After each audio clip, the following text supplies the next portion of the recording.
Good afternoon and welcome to another episode of Freeworld News.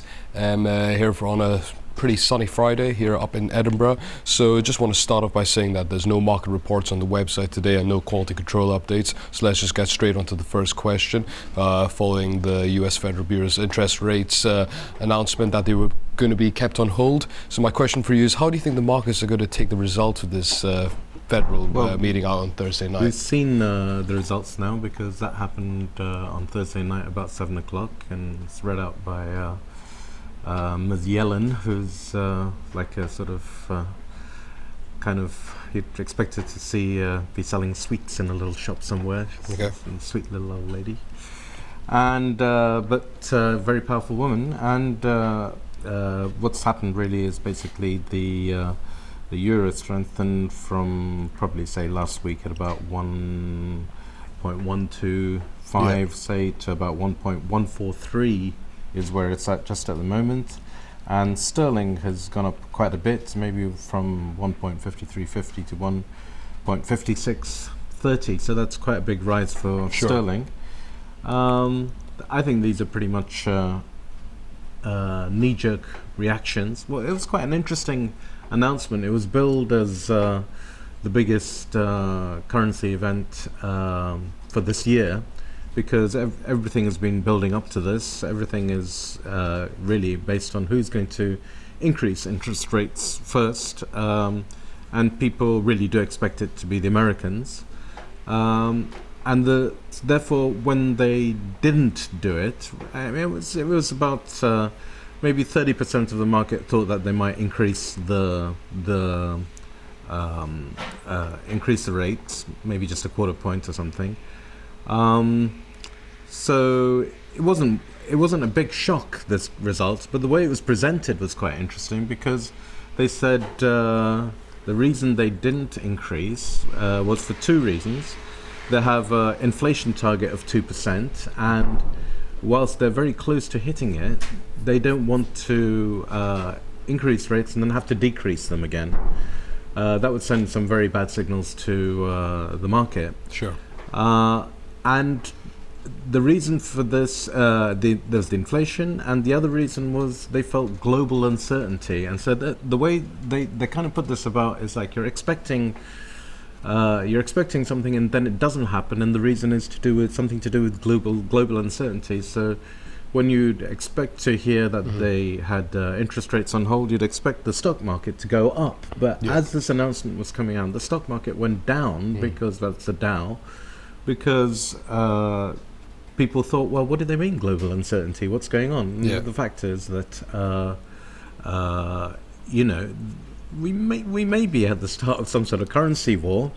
China, in protecting its stock markets, etc., and keeping its currency down, has been buying yuan and selling dollar, and it is much easier to control inflationary risks than it is to control deflationary risks. So we feel that basically the Fed is trying to keep some kind of ammo in reserve, because the specter of deflation is hanging around behind all this. Sure. In currency terms, it doesn't really matter too much, because we're still talking about the American economy as being the strongest economy, then possibly UK, and then the euro. Until we see some genuine growth in the euro, then that will remain the case. So we do feel that the euro strength is a buying opportunity. And it's a good day to buy stuff if you're in Europe, whether you're in the UK or... Exchange rate's quite good. The exchange rate's quite good. You've got about 1.5% on just about everything compared to last week. And we're not so confident that is going to be a permanent position. So we think... so now's the time. But yeah, it's a time it's a buying opportunity. It's a good buying opportunity. Not a good buying opportunity, not good demand for Morrison's recently. Let's just talk a little bit about Morrison's as an example of sort of the steer away of demand, all these big global supermarkets, to more independent retailers. Now, recently, the Morrison's supermarket in the UK reveals that 11 branches will be shut at the expense of 900 jobs, which is quite a big redundancy. Morrisons has also said that it was selling all of its small local convenience stores at a loss of around £30 million.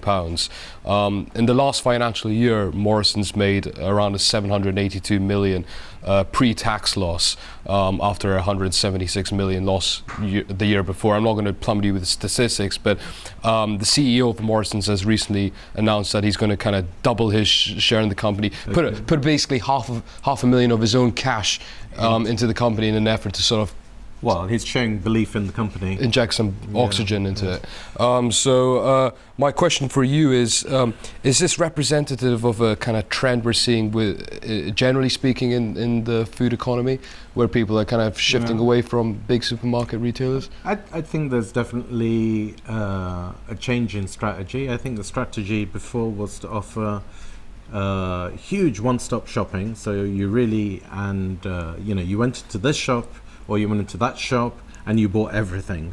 I think shopping patterns are changing, and that previous strategy led to people aggressively building supermarkets next to each other to try and divert that person. And a lot of stuff was written about if a guy stops shopping in Tesco's and moves to Sainsbury's, then people generally are very loyal, and I think we said this before. And that might represent, Tesco's might suddenly think of that as a 40 grand loss, because they expect the same person to go to the same supermarket all the time. Sure. But I think there is a change, and that change is... Lidl and Aldi. Which is slightly different, because firstly, Lidl, Aldi, neither of these claim to hold 30,000 lines. They're not going for one-stop shopping. They're going for almost a farm shop kind of experience. If you go into Lidl, you'll find discount. But you won't find 25 vegetables which are always there. You'll only find the 10 which are in season, and they're pretty good quality, and they're cheap. And this is more like a farm shop. They're selling in Germany, and maybe here. I'm quite possibly here. They contract grow vegetables, and then of course. This is field to fork again, really. So this is what you were mentioning earlier, a change in consumer patterns. Change in consumer patterns, I don't think necessarily everybody wants to go and just do a huge shop once every 2 weeks or 1 week, whatever. People are getting more into cooking. People are probably, certainly those without very large families, might be just buying a couple of days worth of stuff when they go in on the way home. Also related to field to fork, people are increasingly taking an interest in where their food is sourced from, and where their food is coming from, and this is related to the global value chain, and they have the right to know where the food comes from. They have a right to, and I think this goes back to Horsegate, finding the horse meat in the lasagna, and I think that's quite a big shock. And when people do hear of something like that, the way they think about the supermarket changes. Maybe they just think of the supermarket as some sort of huge avaricious leech. I don't know. So obviously it's really important to have transparent and effective relationships with your suppliers and your customers. And personally, I'd rather go into a small shop.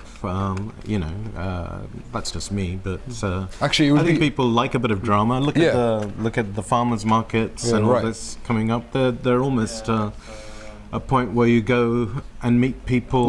It's kind of the cool thing to do. It's like, it's like, oh, what are you up to on a Saturday afternoon? Oh, I'm going to buy some lunch at the farmer's market. I think that's cooler than saying, what are you up to? I'm just going to go to Tesco and do my weekly shop. So maybe there's a change in sort of mentality, a change in culture. People are very concerned about what a friend of mine was telling me that he saw for another friend of his in Lidl, but the guy had 2 Waitrose carrier bags with him, and he said, I hardly ever come in here.